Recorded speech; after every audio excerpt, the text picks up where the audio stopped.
ITR two ఎవరు file చేయొచ్చు అంటే ఇండివిజువల్ రెసిడెంట్ కానీ నాన్ రెసిడెంట్ కానీ హెచ్ఈఎఫ్ వీళ్ళు ఫైల్ చేయొచ్చు. ఇన్ కేస్ మీ శాలరీ కానీ పెన్షన్ కానీ మోర్ దాన్ 50 lakhs ఉంటే అప్పుడు ఖచ్చితంగా ఐటీఆర్ టూ మాత్రమే ఫైల్ చేయాలి. ఇన్ కేస్ మీకు మల్టిపుల్ హౌసెస్ ఉండి దాని నుండి రెంటల్ ఇన్కమ్ వస్తుంటే అప్పుడు కూడా ఐటీఆర్ టూ ఫైల్ చేయొచ్చు. ఇన్ కేస్ మీకు అగ్రికల్చర్ ఇన్కమ్ ఉంది అప్పుడు కూడా ఐటీఆర్ టూ ఫైల్ చేయొచ్చు. మీరు నాన్ రెసిడెంట్ అప్పుడు కూడా ఐటీఆర్ ఫైల్ చేయొచ్చు. Like short term capital gain కానీ లాంగ్ టర్మ్ క్యాపిటల్ గెయిన్ కానీ short term capital loss long term capital loss ఇవన్నీ ఉన్నా కూడా ఐటీఆర్ టూ ఫైల్ చేసుకోవాలి. ఇన్ కేస్ ఏదైనా క్యాపిటల్ గెయిన్ లాసెస్ ఉన్నా కూడా ఈ ఐటీఆర్ టూ ఫైల్ చేయడం వల్ల అది మనం నెక్స్ట్ ఇయర్స్కి క్యారీ ఫార్వర్డ్ చేసుకొని నెక్స్ట్ ఇయర్లో ప్రాఫిట్ ఉన్నప్పుడు దీన్ని సెటప్ చేసుకోవచ్చు.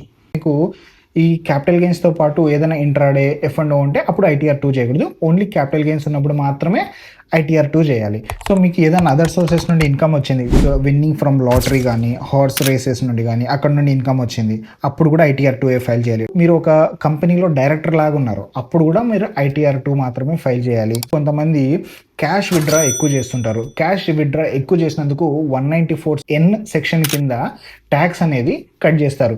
ఈ ఐటీఆర్ టూ ఫైల్ చేసి మీ ఇన్కమ్ కింద లెస్ దాన్ ట్యాక్సబుల్ లిమిట్లో ఉంటే ఆ కట్ అయిన టీడీఎస్ మొత్తం రీఫండ్ పెట్టుకోవచ్చు.